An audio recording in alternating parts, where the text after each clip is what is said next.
Hello and welcome to a new video. Today we're gonna be chopping down a tree, showing you how it's done or how it's not done, depending on the result.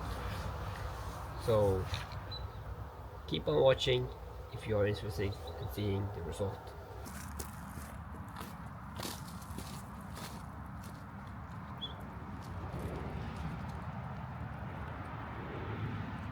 I made this road in the summer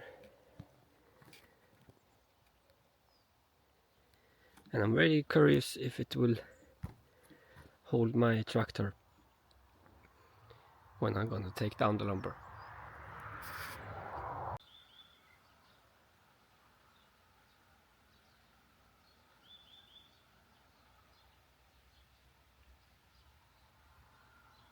So what I did there, when I was looking up at the tree, was to check the angle of the tree, which way it's leaning.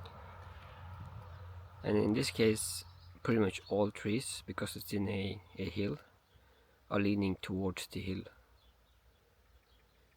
which means it's a challenge to make them fall the other way, of course.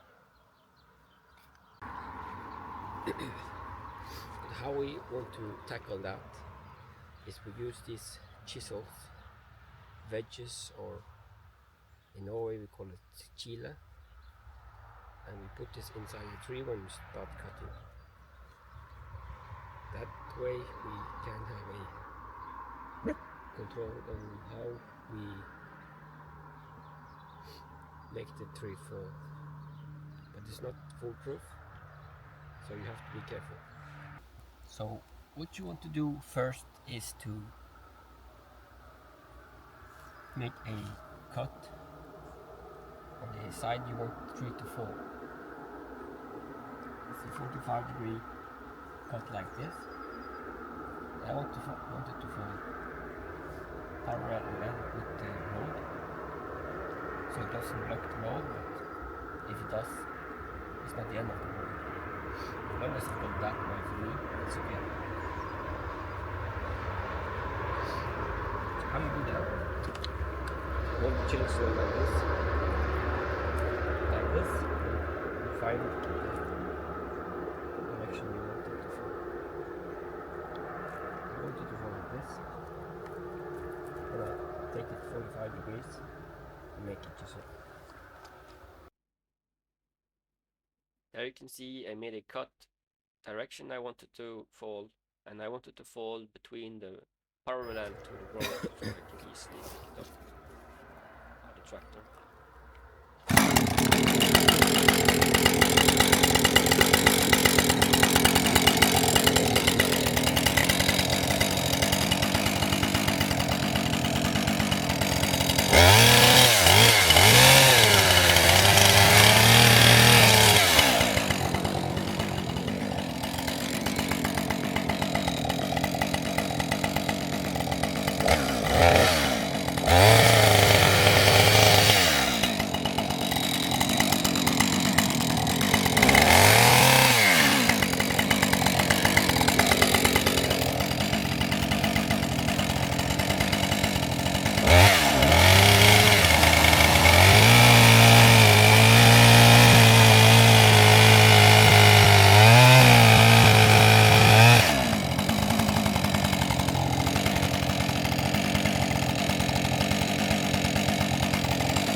Let me try to explain the cut more better.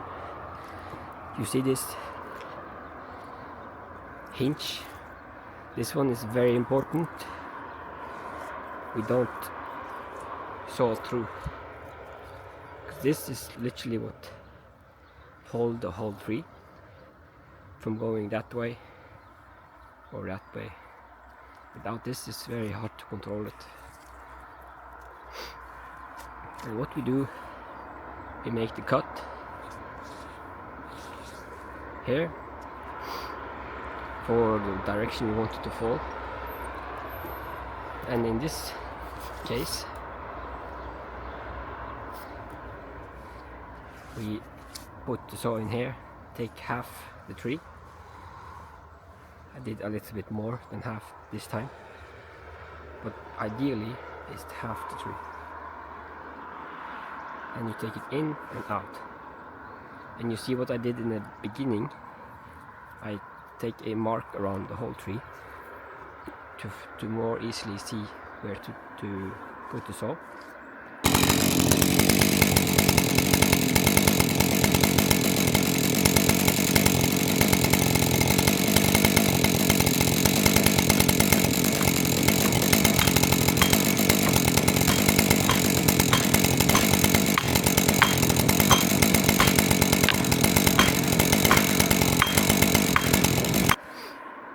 And after you made the cut, I wedged in this, and then you cut here all the way until you leave a little bit of the tree not cut.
And what you do, I put this one in for extra security, but to be sure it falls that way.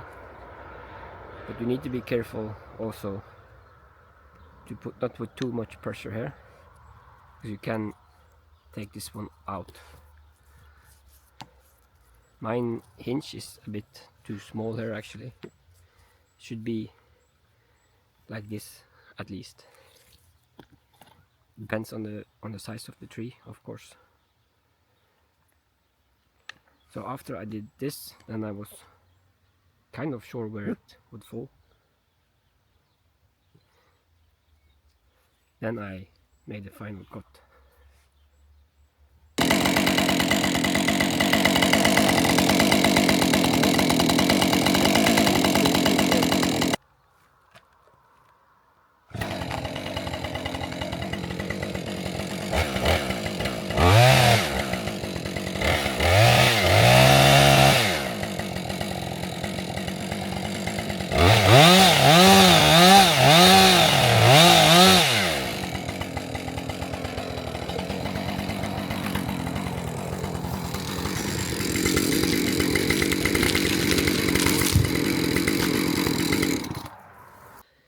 And that went perfectly. It's really warm cutting. Santi was good help, and you see the tree landed exactly where I wanted it, next to the road, for easy access with the tractor to get it down. Now I will take away the branches for more easy transportation.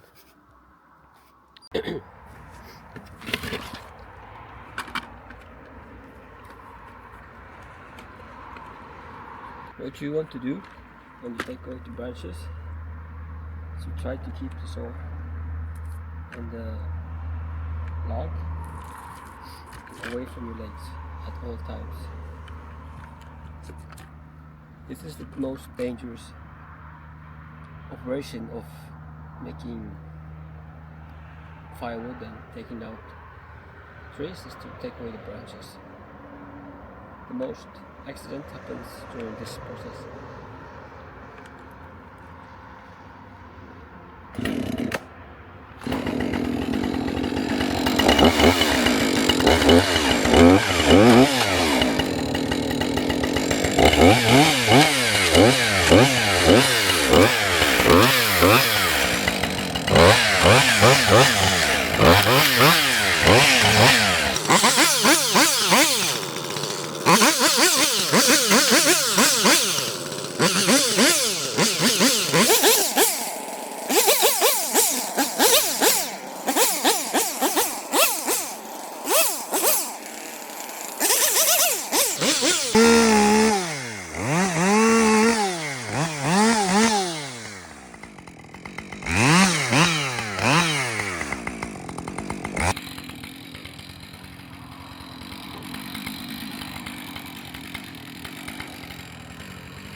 Good.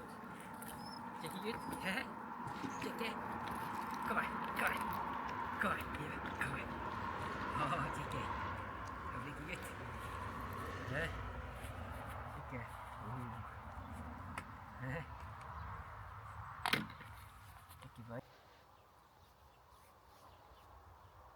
I really love working in this hill. You get the beautiful view, and of course it's challenging and tough work, but it's really nice. And Santi loves the view as well. So I really wish to put a mini micro house up here. It would be amazing, really amazing. Only problem is the traffic. Traffic is ruining my plans, really. But the cut went good. It was as planned, as much as you can plan. You have to be careful always, no matter the size of the tree. And you, like I said in the beginning, you need to read the tree and make sure which way the tree wants to fall. And if you don't want it to fall the direction it wants to fall, you need to do something about it. And wedges is good, but not always possible to use only wedges. Of course it depends on the experience as well, but sometimes it's leaning too much and you cannot use the wedges. Then the alternative is really using ropes and wires. What I really want for myself is a winch for my tractor. That's my wish list, because when I'm going to take all these trees, they will soon be too far away from the road I made, and it's so steep I don't want to make road further up. So the only alternative then is either to carry it down one small log by log, but the best alternative would be to have a winch, and it will be more safer also to use a winch for making the trees fall in the right direction. So back to the cleaning and taking away the branches. It's, like I said, it's the most dangerous operation. and you really need to be careful in this operation, and you need to, same as you do when you chop it down, you need to read the tree. You need to look where the weight is on the tree, because if you cut the branch and then it hits you right up in the face again, if you see there's some tension there, you need to be really careful. Like when you see I cut off the tree, I cut it in 2 parts for more easy transport. I knew already, because I didn't branch it in the end, which means all the heavy is on that side, and it was also leaning out of a small cliff. So I know if I cut it from the top, it will go like this. If it's the other way around, let's say the top of the tree was laying in a hill, then when you stop cutting from the top, it will go like this, and your chainsaw will be wedged inside there. That's the best case scenario. The worst case scenario is that it will fall very fast and you will have an accident. And the same is with the branches. Like I said, you need to read the trees and really start. If you are a rookie, you really need to start really small trees, like literally like this size tree. You don't need to more. Really don't need more, because you just need to have the feel for the trees and learn how they react. And this is just practice. Really, you can learn the theory of it, but you really need to just practice and see it and be able to read it on the spot, because no tree behave the same way, because it all depends on the terrain and how the tree was growing, because some grow straight and some grow in all directions. So do please be careful, because this is dangerous, and never do this alone if you are not a experienced person to do it. If I do bigger trees, I ask my brother or dad to come here, and not necessarily they have to do something, but just be there in case something happens. And the same goes for your phone. Your phone always needs to stay in your pocket, so you can reach it if the tree falls on you. If you get stuck, or if you cut your leg or your arm, or no matter what, you need to be in a position where you can reach it from at least both arms, I would say. And of course, also a good tips is to, if you were to do this alone, is to tell someone that you are going out to do it, and yeah, just check in on them occasionally, so they don't be worried, of course, but so they know that you are okay.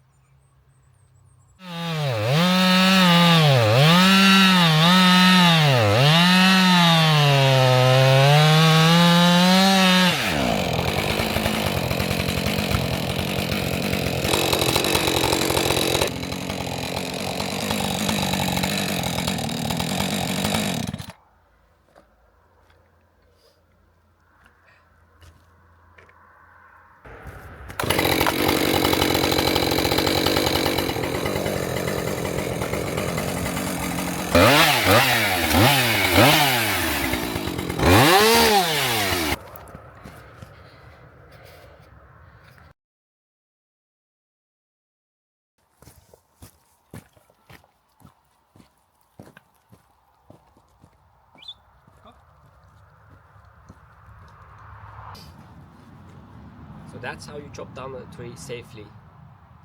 And using wedges, you need to be careful and don't start with difficult trees in difficult terrain. Be careful, have people around you, preferably someone who knows about chainsawing. I also want to say that working in the forest or with lumber, with trees, really gives you a good form of therapy for your soul. Either if it's chopping it down or chopping it up in small logs, making firewood from it. The whole process gives you a kind of zen moment, and I think it's the repeat process that makes you have time to reflect on other things, and you are outdoors when you're doing it, so it's very nice, and it's very recommended to use this as a form of therapy, not only working for firewood or whatever you're gonna use it for. So until next time, check out my other how-to videos if you are interested in that, and goodbye. Go.